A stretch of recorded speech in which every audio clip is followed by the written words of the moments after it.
Herkese merhaba arkadaşlar, kanalımıza hoş geldiniz. Mert Ramazan Demir ve Afra Saraçoğlu ayrılık iddialarına net bir şekilde cevap verdi.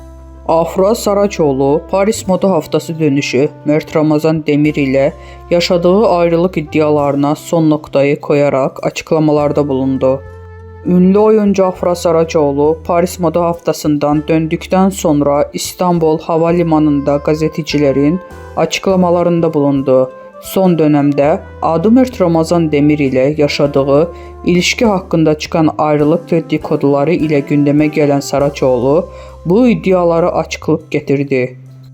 Gazetecilerin özel hayatıyla ilgili sorularına da açık yüreklilikle cevap veren Afra Saraçoğlu, Mert Ramazan Demir ile olan ilişkisini sona erdiğini şu sözlerle duyurdu. "Artık bitti ve gitti" dedi. Bu açıklamasıyla ayrılık iddialarına son noktaya koyan Saraçoğlu, hayranlarını ve medya dünyasını şaşırtmadı.